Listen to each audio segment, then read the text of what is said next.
it does say the entirety of this effort is to support the next conservative president, whoever he or she may be, which means that they really aren't planning for a non-binary president. That's a good point, Mike. And we're live. Hello. Welcome to what I think we're calling the Project 2025 Emergency Book Club Comedy Podcast Project. We wanted to have a great acronym, which is PTU EBKLP, which pretty catchy. It really rolls off the tongue. It does. I'm your host, co-host, Josh DiDonato. Everybody, please welcome my co-host, Cori Stewart. Hello. Cori is a stand-up comedian and working lawyer. Yeah, very excited to read Mein Kampf for a new generation. Yes. I do housing work for a socialist nonprofit. So I am the woke army that they really hate. Like I'm eminently reasonable. So it's not gonna help at all. Incredibly reasonable. We're joined by Myq Kaplan. Hello. Mike is also a stand-up comedian of some note, I will say, and many notes, really. Oh yeah, I want to say I have no notes.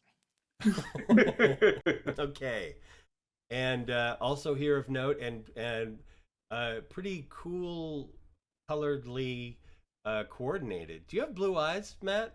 I do have blue eyes. I have those eyes that have kind of that yellowish halo around the middle, but they're also, but they're predominantly blue. So I'm pretty lucky in that regard. And then I have a big affinity for the color purple. Do you mean the remake or the original? The musical. It's a musical now. Yeah, so the musical is particularly of interest to me, and the original literature as well is very important to me. The book was kind of my sexual awakening, so I can understand that. It made me think about the world in a different way. Mike? Yeah, just while we're having all of this fun, the conservatives are taking over. So, so chop, buddies. It's a good point. Let's get on it. To that note, I am a comedian, storyteller in New York, and I'm also a lawyer. Have we decided whether or not we're revealing who you work for? No, we can't do that, unfortunately. Can I talk about where you might work or might not work? I'm happy to do any number of allusions, but I cannot confirm anything that you say. Let's put it this way. I have some understanding of government working. So noted. Well, okay, so I just wanted to say, are you allowed to say that you work for the government, or are you... I have knowledge of government working. Let's put it that way. All right. Well, I'm just going to speak for Matt. If Matt works in a part of the government that we're going to be covering over the course of this podcast, he's not allowed to say which means there is a non-zero chance that Matt Storrs is a U.S. senator, but we're not allowed to reveal that. He could also be a member of the South Carolina legislature. We are not to say. I'm just... It could be anything. Does that mean I'm a spy? It's for them to decide. All right. So we're here to go through this monstrously long document that is referred to by people as Project 2025. The real title is Mandate for Leadership, the Conservative Promise. And something that I learned in reading is that this isn't even an original idea. This is a sequel. There was a Mandate for Leadership 1, or the Conservative Promise, one of those titles, that was created in 1979 in preparation for the first Reagan administration. And it feels like this very antiquated kind of euphoric recall for the Reagan administration. Like it's like this walking through a wax museum, and there are just kind of different Reagan effigies. Like, Yeah, so it's basically like a presidential wax museum, but all the presidents are Reagan. uh, so yeah, so we're gonna go through this document, and because no one wants to. Why would you? This idea that we're doing is what I would say is the worst book club ever, and we're gonna just go by section and just talk about some of the ideas in it and how much they fucking suck. I think is if I can use my legalese. Matt or Mike, if you have any sort of overall pre thoughts. Yeah, I would say that, to the point about it being about Reagan, what I really found in looking at it is the fact that it really feels like it's a bunch of people that are, very knowledgeable in their particular area, setting it up as much as possible for somebody that they know does not care and will just sign off on whatever they're like. Okay, yeah, they seem like they know what they're talking about, but will literally read anything off the teleprompter. Is Donald Trump the person in that scenario, or no, I wouldn't say it would be Donald Trump. It is whatever conservative candidate becomes the next president. It does say the entirety of this effort is to support the next conservative president, whoever he or she may be, which means that they really aren't planning for a non-binary president. Yeah, no, that's a good point, Mike. Okay, we're gonna get to that part, which is the note. But before we get to that, I want to just let's acknowledge the acknowledgements, and we're scrolling through them. And okay, acknowledged. There's again roughly 50 sort of conservative organizations that are who advised on this document. So I'm just going to mention a couple of these that kind of jump out at me. If you guys have any comments, this is great. Concerned Women for America. It's really interesting that, I mean, a lot of them have names that you might expect, like Conservative Partnership Institute or, America First. But then there are other ones that I'm like, oh, the Center for Equal Opportunity? That sounds good to me. I feel like think tanks often are very ambiguous to like kind of draw people in, because they have this, like, they do a lot of those things where they pay people to come in and like give their opinions, but they like very slyly sway the data. So like stacked focus groups? Yes. Yeah. And so I would be interested in how many of these are considered hate organizations, hateful speech groups. Yeah, well, we should, everybody who's watching this, get back to us. Check out the Concerned Women for America. I'm concerned for them. I mean, if they're behind this document, it's women that we should be concerned for, right? Yeah, probably. The Ethics and Public Policy Center. I love that they mention ethics just because of who they're involved with. The Honest Elections Project. I mean, that's the thing, is like there's organizations that have ominous names, and then organizations that just seem like their title is a lie. Yeah.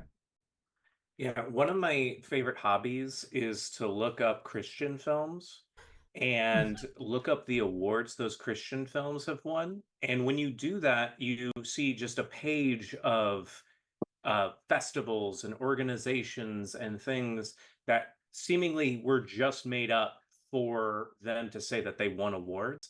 And it feels like a lot of these, like, there could be people in there, but they probably are some degree of somebody decided to make a charity, set up an LLC. Hey, we got it, and we're going to do some stuff every couple of years, as opposed to like it being like an organization that's actually like organizing soup kitchens, for instance. Matt, are you suggesting that the Institute for the American Worker is like maybe just a PO box? I'm not saying that about them specifically, but I think that a lot of these folks might have organizations in Delaware, Las Vegas, or maybe even the Cayman Islands. We're not sure. I think that group won the who's who among American right to work organizations in 2023. So let's not discount it. Right. And just for those at home, right to work refers to people who have the right to work but not join a union and right. get the rights of union members. That is correct. All right. Maybe they should call that right to toil. I think it has a ring. Okay, Susan B. Anthony, Pro-Life America. Least favorite turns of branding in the modern era that people who are against abortion and bodily autonomy, just referring to them as pro-life, I think is a mistake. Once that baby's born, it's like you're on your fucking own, baby. Go hit the bricks. I mean, how are we going to fix our trains if we can't get the babies to crawl through the various tubes to clear them out? Little hands, little baby exactly. Hands that That's how. So you get it. That's how we keep the trains going, and that's how it circles the planet multiple times and keeps us all alive. I think babies should have the right to work. Right. I mean, all we need to do is make sure that every baby has its own bootstraps, and then it can pull itself up. Baby booty straps? Yeah. Yeah. The Horatio Alger Institute of Baby Bootstraps. Yeah. Well, I've long thought that, people talk about gun rights and the rights of the fetus. And I mean, I think that like the NRA's vision of a safe world is where we all have guns. And I think for us to have any sort of equality, all Americans have to have guns. And even if it's, I think as soon as a baby is born, they should be given a tiny baby gun. Conceived. As soon as a baby is conceived. Yeah. Thank you. I think a gun could be an IUD. I don't know. If you think about it, if you look at how they're designed, they kind of look like a gun. With the handles and the what have yous. I've never held an IUD. You'd have to do it like this. They're teeny tiny, perfect for little baby hands. Okay. All right. So there we go. There's the organizations. Let's see here. We have a note on Project 2025, which is sort of like the foreword to the foreword. This is on page 13. This is we want you, the 2025 Presidential Transition Project is the conservative movement's unified effort to be ready for the next conservative administration. Welcome to the mission. By opening this book, you are now a part of it. It's like an ancient curse. Like now we're a part of it. They've tricked us. That's how they get you. That's how most This is Jumanji. This is shitty Jumanji. We're just sucked into it. I'm sorry to have included you guys in this. It's like inviting a vampire in. We're a part of it. So also, it does say at the bottom of page Roman numeral 13, with this volume, we have gone back to the future. Yes. The references in this are questionable. Let's put it that way. It's like, have you seen Back to the Future? Did you get the point and what they were going for? Because like a little media literacy would go a long way here. Or, I mean, in the second one, Biff was definitely Donald Trump. And so maybe that's the version. Yeah. We want casinos and murder. So, and this is an ominous turn of phrase. We've gone back to the future and then some. Yeah, I actually think, like, look, I know we're joking around a lot here, but I do think that the authors of this document have unwittingly given us the tools we need to completely, subvert their plan. If we look at, so it says their project is built on 4 pillars. Right. That the long march of cultural Marxism through our institutions has come to pass.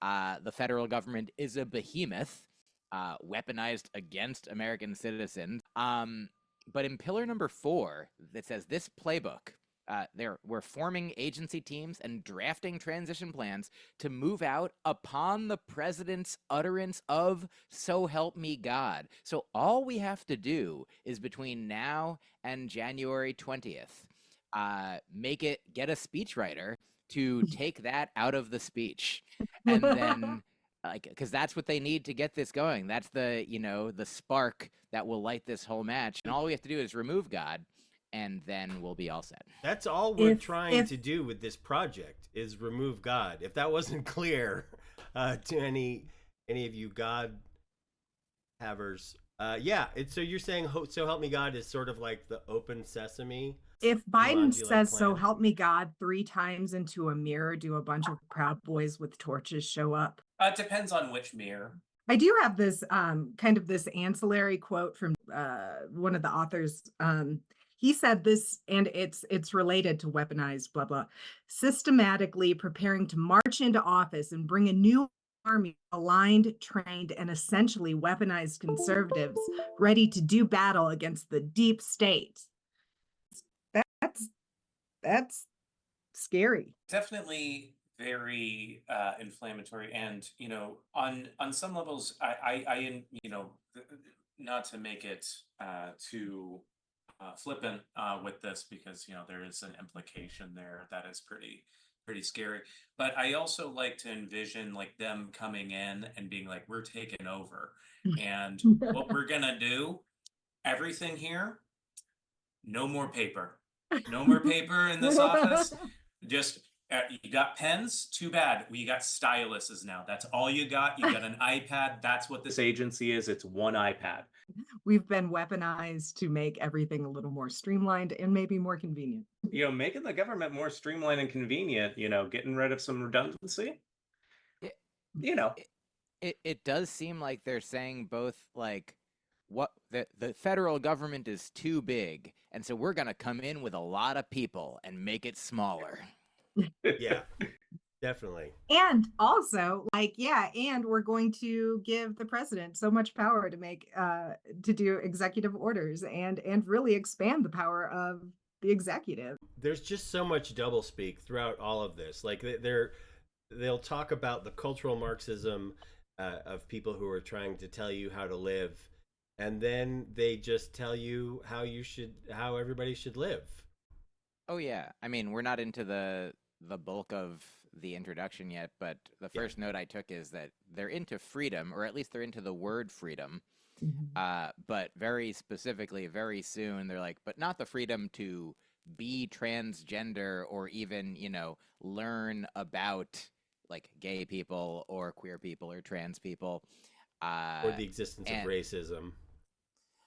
Yeah, it's really weird. I do want to, there's one sentence that I find interesting. This is page 14. "This book is functionally an invitation for you, the reader, Mr. Smith, Mrs. Smith, and Ms. Smith." We're our own kind of woke, "to come to Washington or support those who can." There's a bunch of people who came to Washington. Again, the media literacy in watching Mr. Smith Goes to Washington is fundamentally deficient here. If you've seen that film and what it is proposing, there's no media literacy. Expand on that. You're talking about the Frank Capra movie. Yeah, so in that movie, a normal guy goes to Washington, sees how corrupt Washington is, and I think that's where most people stop paying attention to it.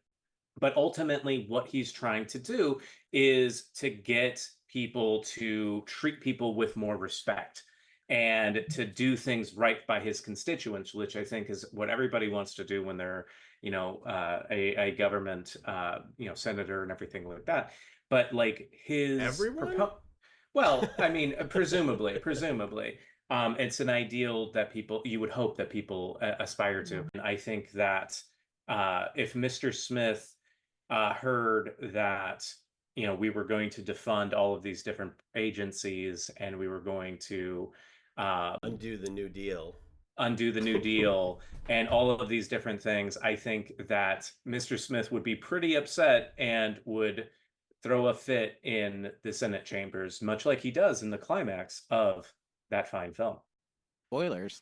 But Josh, I think you raise a good point too when you say, like, is that what, all senators, all Congress people would do, care about their constituents? I mean, I think there are various points in this document where, like, if you take things in a specific context, I agree. Like, they make the point that, like, that certain folks who work in Washington do care at times more about their own continued political existence than the well-being of their constituents or the American people. I think that's true, but they're framing it as like the left wing, the extreme woke politicians in power are the ones who want power for themselves and not the people. It seems like the implication is that they're immune to this kind of thinking. They, of course, they're going for power only to preserve the family. Like, the language and concepts are so, like, intertwined in a way. A livable wage for a job done, and then to be able to go to the doctor when you're sick, to be able to afford food, to do all these things. And it feels like they want that, and the way to do that is to get rid of all of the institutions that are striving to help people accomplish those things and privatize all of it. Yeah, there's kind of like a tough dad kind of like paternalism through it, all of it, that like really we know better and we know how to make people the best versions of themselves, and that's by not helping anyone and letting them kind of rot on their own and not listening to them. Something that you will find if you dare to read more than a few pages of this document, which I didn't know, but the left wing has taken over everything. They've taken over the culture and every government institution. Just I didn't know. I didn't know that that wokeism had taken over everything, because that was because I not my experience working. Because I live on Earth at one time a government job, and my experience was that it was not at all woke. It just seems like the sort of logical extension of like, well, we're not allowed to say the N-word, then everything's gone mad. With political correctness gone mad. Right. Let's move on. Okay, we'll just mention the 4 pillars that Myq mentioned. Consensus view of how major federal agencies must be governed, and this is interesting, where disagreement exists, which it's one of the few places where they've mentioned the possibility of somebody disagreeing with them. I'm leery. Pillar 2, a personnel database, which is, a big part of this whole thing is that policy is personnel, something that Ronald Reagan apparently said that they revere. And so it's, this document is all about just getting rid of everybody who doesn't agree with them, including people who are experts, so-called experts, and understand things like, water levels and poison in the air. You're going to let someone who has studied a subject for years tell you about that subject? How dare you? We know. Congress. You feel it in your heart. When you feel it in your heart when water is too polluted to drink. you know. Yeah. It's a vibe thing, Looted. You should just you know. All right. Pillar 3 is the Presidential Administration Academy, an online educational system taught by experts from our coalition. I think that's probably just PragerU videos. But And how are they experts? Did they go to school for it, or do they Right. feel like they're experts? Because it sounds You- pretty elitist to me. You know in your heart if you're an expert. I think that's probably an overall good way to look at this. Yeah, I would imagine it's just videos from PragerU and Russia Today. That's just my guess. And then Pillar 4, Mike mentioned earlier that as long as we stop the president's utterance of "So help me God," I think the woke agenda will be complete. If you go to the actual website, project2025.org, which they invite you to do to help join them. The front page of project2025.org is just all of these. The lead thing is a headline from USA Today saying, "Fact check: Trump has nothing to do with Project 2025," and Donald Trump has mentioned that sort of proudly announced that he has not read it, which I think is proof of nothing. I do believe that. That is one of the few believable statements. Yes, it's just striking. If you go to the Project 2025 site, most of the front page is just saying like, "Don't believe the lies about Project 2025," and let me just say the themes and the things that they want to get done. I think this is just my opinion. You guys can weigh in on this.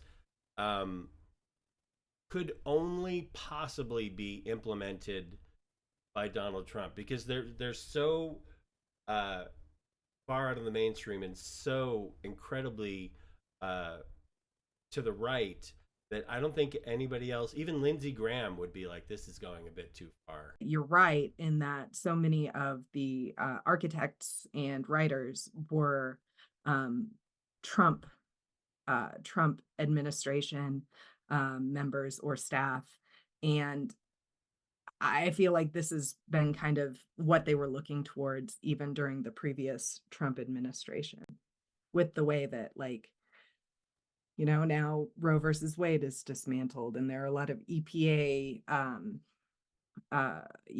rules that were Rescinded. found. Yes, and so I feel like this was always kind of the end game. Yeah, no, Whoever it is. I'll retract my statement that it could only be Trump. I think maybe only Trump could try and pull it off, I guess. But if I may, any bully that has made you do their homework for you or for them would be more than happy to be like, okay, yeah, we can just put through whatever you say so long as I get credit for it. And I think that there are plenty of people out there that would be like, oh, you already did the work, great, and I can seem like I have a thing ready to go. Fantastic, let's just put it through.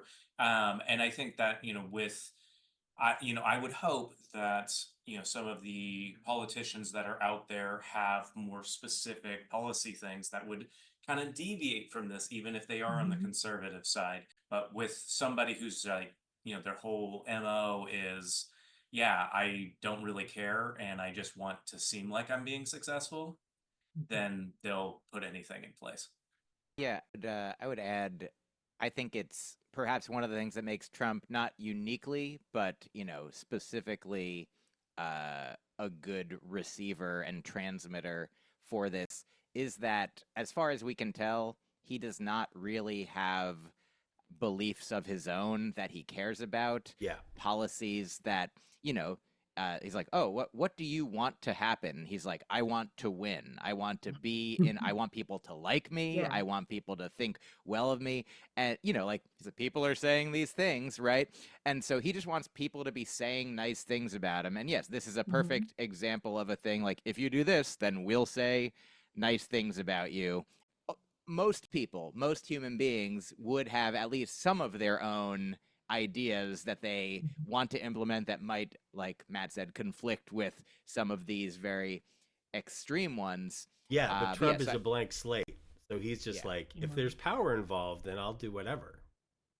And there's a lot of like, kind of like, it seems like it's geared towards someone who's looking at public service as a conquest and kind of, and that's pretty oppressive, I think, if you look at public policy as a way to win rather than a way to make things better for the people who live in the country. I mean, a lot of the way that this is framed is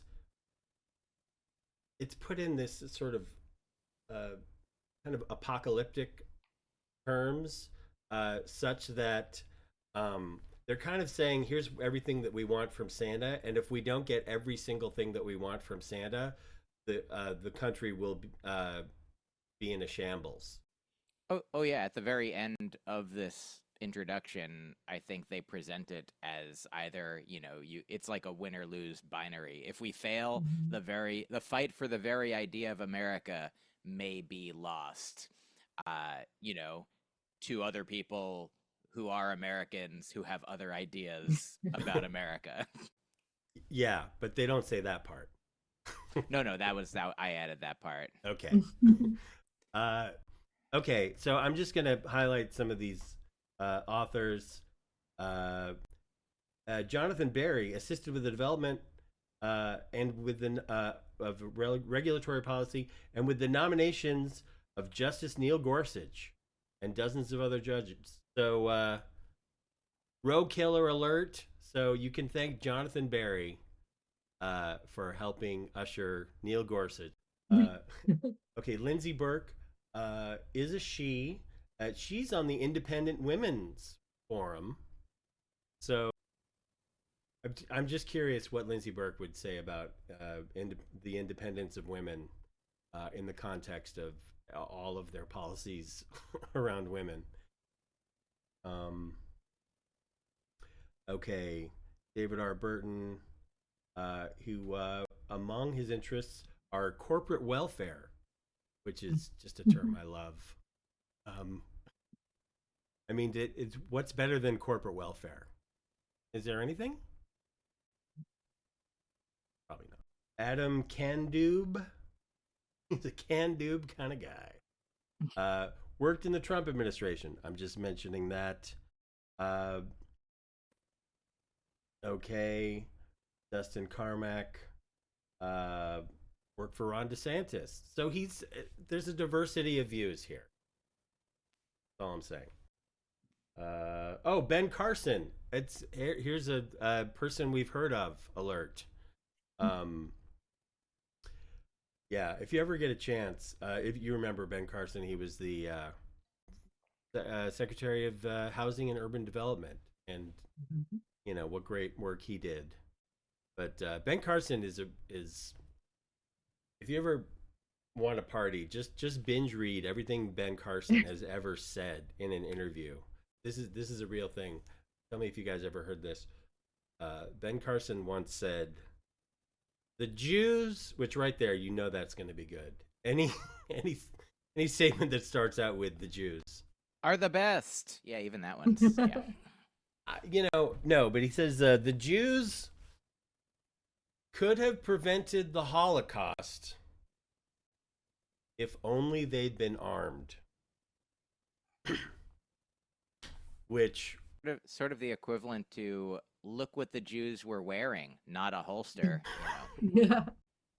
Yeah, I just feel like Jews have been blamed for a lot of things, but the one thing that I thought was not our fault was the Holocaust. And apparently, I mean, we owe Hitler and the Nazis and them a big apology, because I was blaming the Nazis this whole time. Yeah. Okay. Ken Cuccinelli was one of the authors. He was involved with the family separation policy, also a Trump administration person. Rick Dearborn, Deputy Chief of Staff for President Donald Trump.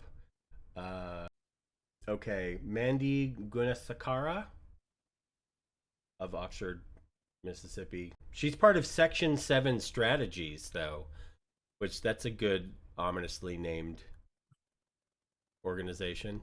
Any thoughts on what Section 7 Strategies might be about? Provision of the National Labor Relations Act. So I'm sure it has. Yeah, it's a right to work type. Great. Dennis Dean Kirk, Associate Director for Personnel Policy with the 2025 Presidential Transition Project. So this is who you should be sending your resume to if you want to be in the next administration. Dennis Dean Kirk. And Christopher Miller had several positions in the Trump administration. I feel like I feel like they moved a lot of people around last Trump administration. That's something to look forward to. And also all of the arrests. You know, the arrests get in the way of finishing out the job. Okay, Peter Navarro, which some of you guys may be familiar with, had a little stint in prison because he didn't want to talk to Congress. But this is and he's had a great interview with Ari Melber. He's the guy that Ari Melber said, "You do realize you're describing a coup." William Perry Pendley has authored 5 books, including Sagebrush Rebel, Reagan's Battle with Environmental Extremists, and Why It Matters Today. I mean, I wish somebody would call me the Sagebrush Rebel. Roger Severino worked in the Office of Civil Rights at the Department of Health and Human Services from 2017 to 2021, which I think we can all agree was sort of the golden age of civil rights. Right? Matt, would you agree? Yeah, people were able to voice their opinion and express their free speech for the most part, and with only limited government intervention in stopping them from doing that. Yeah, I wouldn't necessarily say it's the best Okay. indication of free speech. Kieran Skinner, Brooks Tucker, Hans A. von Spakovsky. These are all people who worked in the Trump administration. I don't know which one of those sounds like an actual OG Nazi from World War II, but Russ Vought, who's who was director of OMB for the Trump administration, also behind the landmark effort to eliminate critical race theory and other radical ideologies. Russ Vought is responsible for the massive corporation that's behind all of the super-powered fascism. I was thinking the same. Yeah, he's definitely one to watch. Just to be clear, have you guys watched The Boys? The Vought Corporation is the fascistic villain in that fictional TV show. Just want to make clear, I know nothing of the Roman Russ Vought other than his last name is the same as the villainous corporation in a fictional TV show. Using superheroes as, super-powered beings as weapons of mass destruction, a thing that, as far as I know, does not exist in our factual world as yet. Okay, William Walton on the Trump transition team earlier. And he is chairman of the Resolute Protector Foundation. Just another ominous That sounds like sounding. superheroes. Yeah. So maybe. Paul Dans, the editors, Paul Dans and Stephen Groves, were in the Trump administration. Stephen Groves was special counsel. He represented the White House in the Mueller investigation. So I love that he was the Margaret Thatcher Fellow, because she's known for being a real real effective prime minister, loved coal miners, Margaret, took milk from children. Milk from children. She just no more milk in schools. well, he was the Margaret Thatcher Fellow in the Margaret Thatcher Center for Freedom at the Heritage Foundation. When I think freedom, I do think Margaret Thatcher. Okay. All right. So then we've got a list of contributors.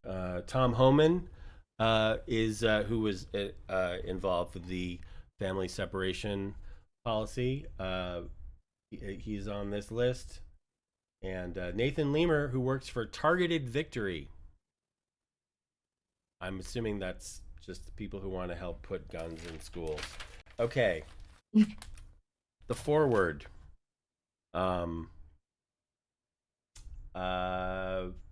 Thoughts?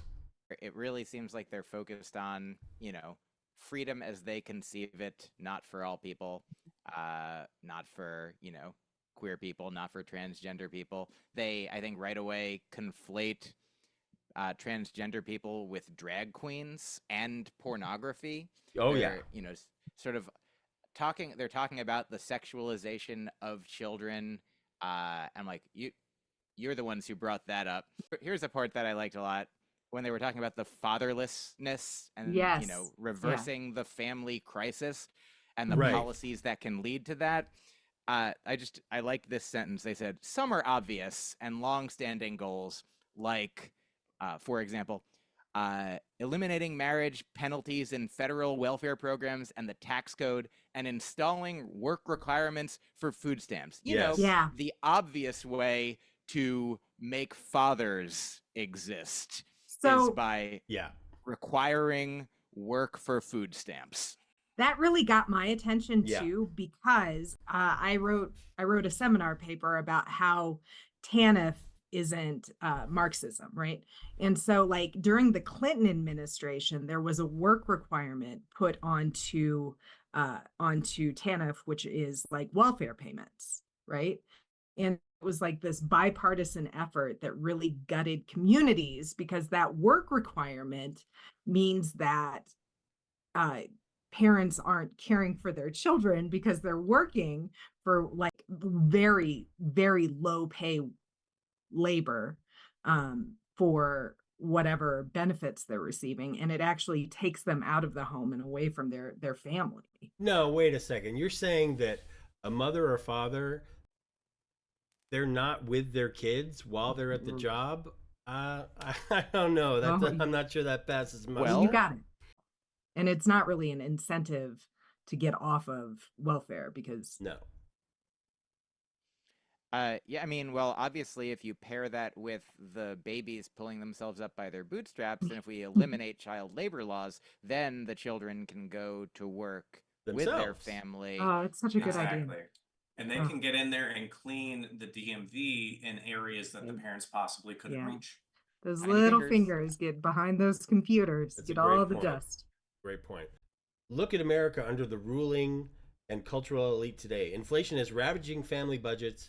Drug overdose deaths continue to escalate, and children suffer the toxic normalization of transgenderism, with drag queens and pornography invading their school library.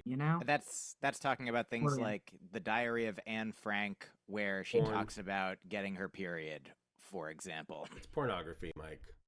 Straight up. I think they've just created so many more people who are like fiercely on the side of drag queens, because now I'm like, drag is important, drag is great. I care so much more about drag happening and being allowed to flourish than I ever did, and I think they've created a lot more support by calling it out and demonizing it. Well, absolutely. If I may, I'm not going to support, my local sports franchise with season tickets, but season tickets to drag shows, absolutely sign me up. I'm sorry, Mike, go ahead. Oh, no, I'm on board. How about the DNBA, the drag NBA? I think that would be a lot more entertaining to many. But to your point, sincerely, Josh, is, what you care about is freedom, actually.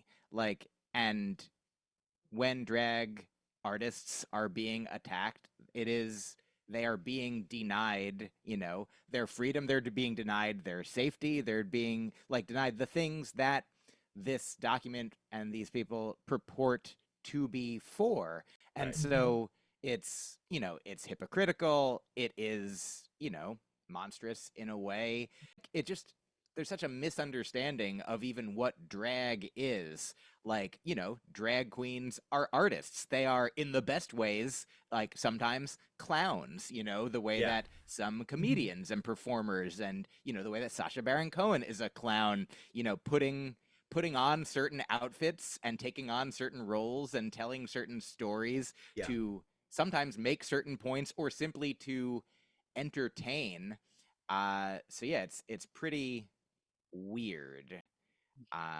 There's just a vast misunderstanding. I mean, and that goes on and on. When it comes to race, when they're complaining about critical race theory in public schools, which I don't know any. I mean, it's not on the agenda. It's not on the syllabus in high school. But just the very idea is, of course, that America has a systemically racist history that still is the first time hearing of active today. Well, because it's been forbidden by documents such as this. But there's a line I found in this document that says, for public institutions to use taxpayer dollars to declare the superiority or inferiority of certain races, sexes, and religions is a violation of the Constitution and civil rights law and cannot be tolerated by government anywhere in the country. I agree with that sentence. Yes, it's just that's false. Not what the theory is. The theory based in facts, it's not. They're but why should little white children grow up learning the truth about history, which might make them feel bad? There's a lot of nuance here, and it's not. No group is a monolith, but it does seem like there's some overlap with the folks who are my facts don't care about your feelings, when it's completely reversed here. When we're oh, the facts are this, and some conservatives are well, that makes my feelings be hurt, or that's gonna hurt my children's feelings. So let's not talk about the facts when let's only talk about our facts. Well, that's how you get rid of the bad feelings, is just to avoid the facts. Yeah, then you never have to worry about it. Pretty simple, Mike. And unfortunately, I have only slotted out till 3:00, so I gotta go. Okay. So unfortunately, I gotta leave. But I love you all very much, and I hope you succeed in picking apart this devious document. Yes. Thank you, Matt. And good to see you, Matt. Bye. Good to see you. Okay. Yes. So I'm right now on page 34. This is an agenda prepared, and this is in italics, by and for conservatives who will be ready on day one of the next administration. It's not for everyone. I don't think that it is, and it almost feels like they maybe didn't necessarily mean to say that or need to say that, but it's well, this is for conservatives. Later they talk about their goal to defang and defund the woke culture warriors who have infiltrated every last institution in America. They also say those who, when they're talking about environmentalism, those who suffer most from the policies environmentalism would have us enact are the aged, poor, and vulnerable. It is not a political cause, but a pseudo-religion meant to baptize liberals' ruthless pursuit of absolute power in the holy water of environmental virtue. They would stand human affairs on their head, regarding human activity itself as fundamentally a threat to be sacrificed to the god of nature. And I'm like, you're so close. Yeah, no, that is a great passage, and it is some just, of the language in this it's is so just apocalyptic. It's but also like the prose is kind of fun to read. There's one Flowery more. and kind of like enjoyable. The reality that they're presenting is just it turns all facts on their head. It's just like the left have already taken over, and I'm like, why doesn't it look like that to me? Why is my life not easier and better if we've won? And there's one other line that I flagged, that they said, when the founders spoke of pursuit of happiness, what they meant might be understood today. Oh, interesting. Not just what they did say. What might be understood today as, in essence, pursuit of blessedness. That is, an individual must be free to live as his creator ordained to flourish. And like, I mean, out of context, I don't have a problem with this, like the spirit of what they're flourishing aiming at here, but like the fact that many individuals might pursue happiness or blessedness or flourishing in a different purpose. way. There's only one path. Families are good for the people that want them, and they do eventually, say something about the fact that by, living up to the ideals in this particular, paradigm, like that's what enabled us to get rid of slavery, right? And, give women the vote, which seems like a very convenient, sweeping under the rug. Yeah. I mean, it's also kind of funny to pat yourself on the back for giving women the vote. Like, yeah, we worked that out. Okay, so there's like 4 broad fronts that will decide America's future. So we're kind of talking about restore the family as the centerpiece of American life and protect our children. And Myq has kind of talked about this. This is interesting. Yeah, as a single mom, the fatherlessness,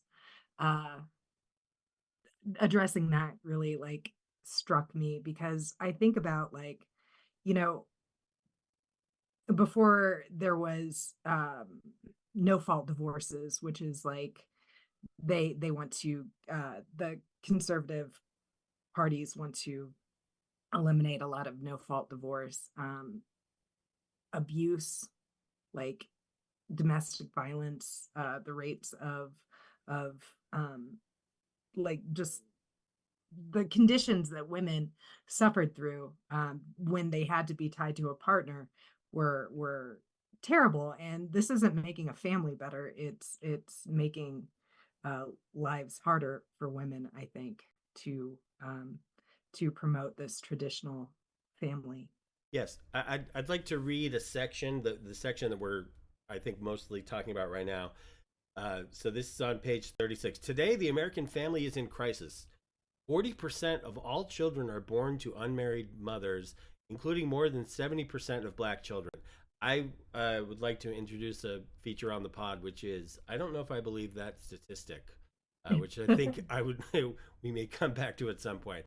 There is no government program that can replace the hole in a child's soul cut out by the absence of a father. Fatherlessness, this is the best part, is one of the principal sources of American poverty, crime, mental illness, teen suicide, substance abuse, rejection of the church, and high school dropouts, which is a weird one to end with. So many of the problems government programs are designed to solve, but can't, are ultimately problems created by the crisis of marriage and the family. The world has never seen a thriving, healthy, free, and prosperous society where most children grow up without their married parents. I would like to also say, I don't know if the world has ever seen a thriving, healthy, free, and prosperous society, full stop. Yeah, there's a part a little further down, and then I also do have to get going shortly, but in a section titled Best Effort, it says, ultimately, the left does not believe that all men are created equal. They think they are special. They certainly don't think all people have an unalienable right to pursue the good life. They think only they themselves have such a right. along with a moral responsibility to make decisions for everyone else. And I feel like that's like the most It's opposite day. telling projection of this whole thing, like, of the people who said this is by conservatives for conservatives, like, who is only thinking of themselves, who has a moral responsibility to make decisions for everyone else about structure of a family, who to love, how to love, what to wear, whether a woman is a person who can, have a credit card, get a divorce, things that, like, in our in the lifetime of people who are alive, like, such progress has been made, and it really seems like this agenda is to, I mean, it's weird that it's, they call themselves conservatives, but they're not even conserving is trying to keep what is, and they're trying to take away what has been gained to make it only what was.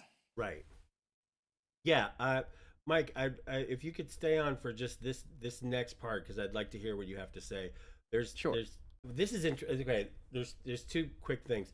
Okay. So, the left is threatening the tax exempt status of churches and charities. Yeah, I wrote that down reject woke progressivism. They will soon turn to Christian schools and clubs with the same totalitarian attempt. Has the tax exempt status of churches been threatened? Well, yes. There are people who are encouraging that churches be taxed, but just because, like, mega churches, like Joel Osteen, those kinds of institutions they're more like for-profit businesses than they are religious shelters. If I could do some work to threaten the tax exempt status of more churches, I will, please sign me up. This is the first time hearing of this. That's another, example of, like, the framing that they have done, like, which also sort of goes along with, I forget this, like, sociological, if there's a name for this concept, that, the things that when you're born and when you grow up, whatever exists that you grow up with, you're like, okay, well, that's how it is. Yeah, and that's then normal. That's newfangled things get added, and you're like, whoa, that's not my, like, how it was back in my day, like, which leads to, sort of weird confounding things like people who are anti-socialism being for Social Security because they don't think of Social Security as a socialist program, even though it's literally the name of it and the concept of it is to make sure that people in society are taken care of in a specific way. And so the idea that, churches have tax exempt status, like, they're conflating churches and charities. Like, it absolutely makes sense. If you're a charity, a not-for-profit, if you're making money, then you should be paying taxes. Like, that just seems like a very basic thing that, like you've pointed out, if you're basically a for-profit mega church, then that is flying in the face of, ironically, the spirit of the tax exempt, what the tax exemption is meant to, encourage and support. Yeah. Well, also, I think if your church has yachts. Yeah. Or if you don't let people come in when there's a hurricane. Yeah. It's almost as if they could be saying, like, today the left is threatening the mega yachts of certain churches. And that's not, hey, next, if they take our yachts, next they're going to come for your yachts. Yeah. First they came for the yachts. All right. So this part just blows my mind. This is the bottom of page 36. The next conservative president must make the institutions of American civil society hard targets for woke culture warriors. This starts with the deleting of terms, with deleting the terms Guys, get ready, strap in. Sexual orientation, gender identity, diversity, equity, inclusion, gender equality, gender equity, gender awareness, gender sensitive, abortion. But just to go back, we're deleting these terms.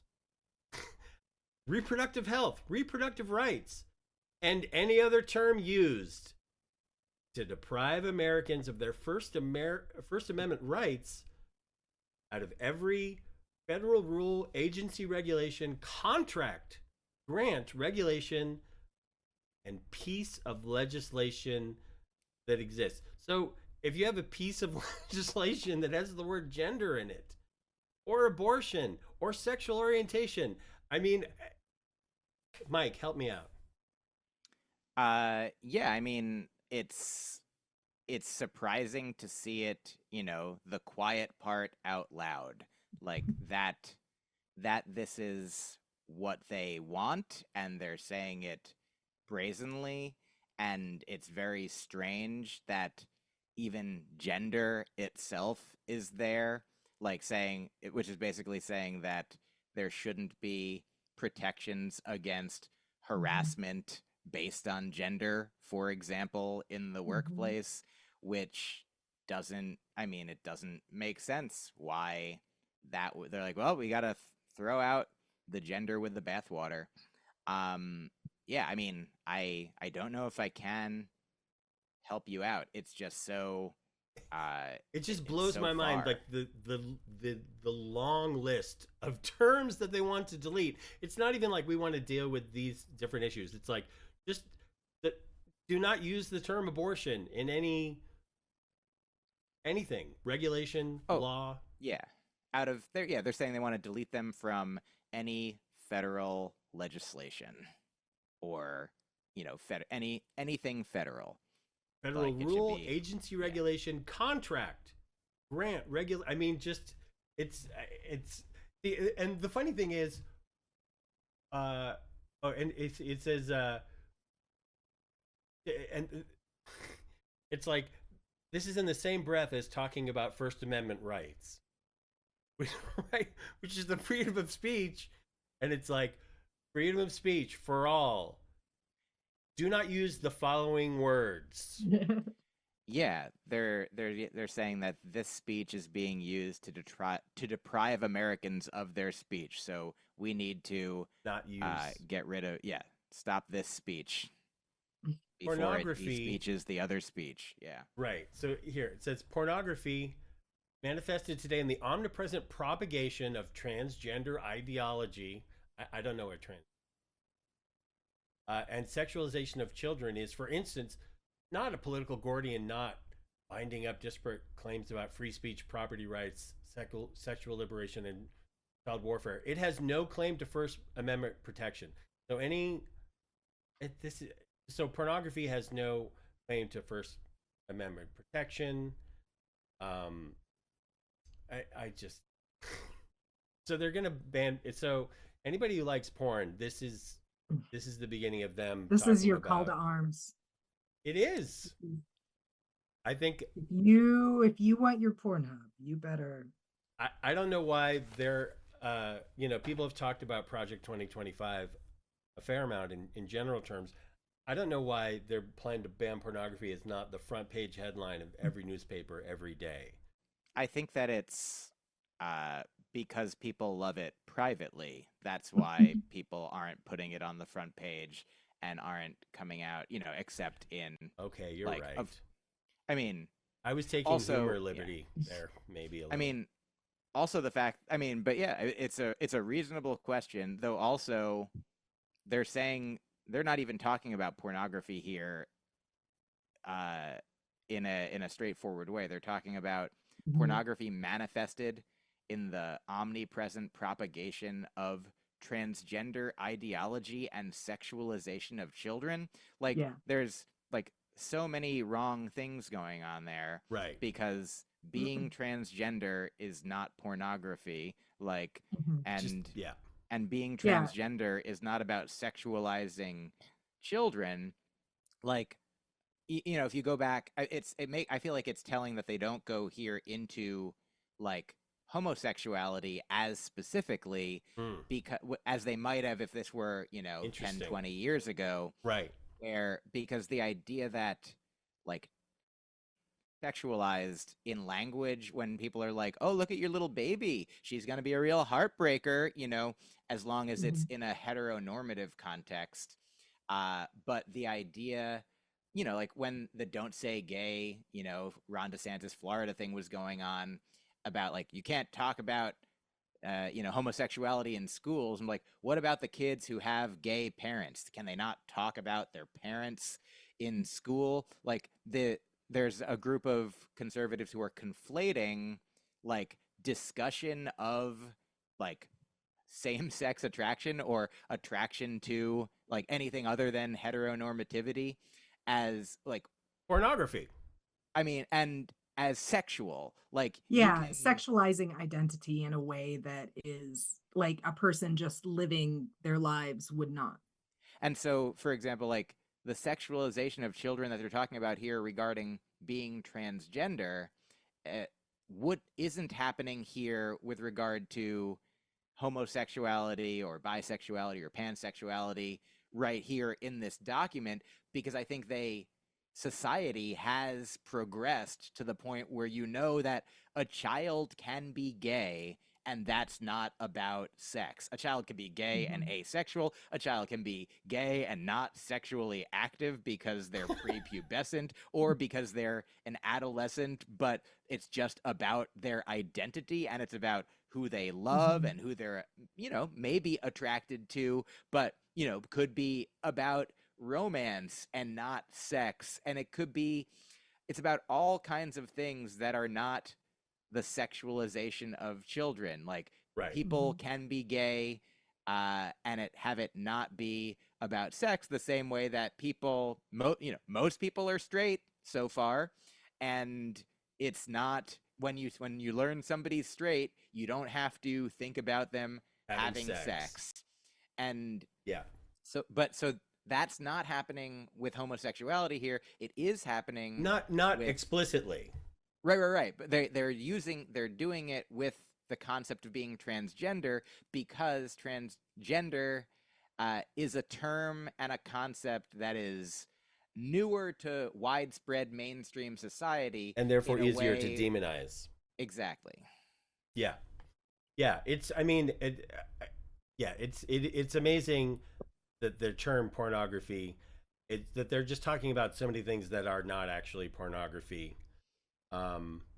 In a way, they, you know, when people level the term groomers against just people for being gay or being a drag queen or, you know, being a person who's living their life in a respectful, self-loving, totally innocuous way, when people call, you know, there are people, you know, who this whole thing is basically a grooming document. They want to groom, you know, the future of America to be, you know, to be Christian, to have the same heteronormative values that the authors of this do, which, you know, for as many of the hundreds of people that have worked on this thing, like surely there are people who are not exactly in lockstep with all of these ideas in their own personal and private life as well. I feel like just statistically. So it's really, you know, it's sad and difficult, and I'm sorry. And if I become president, I'm not going to follow this. Thank you. Okay. Thank you for saying that. That sounds good. That's very powerful. That is my pledge to you today. Yes. Well, thank you for doing what you're doing, and thank you for having me. Thank you, Myq Kaplan. We'll see you in the voting booth. I don't know. I don't know if I will, but yeah, we'll probably be in different booths, but I appreciate it, and thank you, and good luck, everyone. Thanks, Myq. Okay. Bye.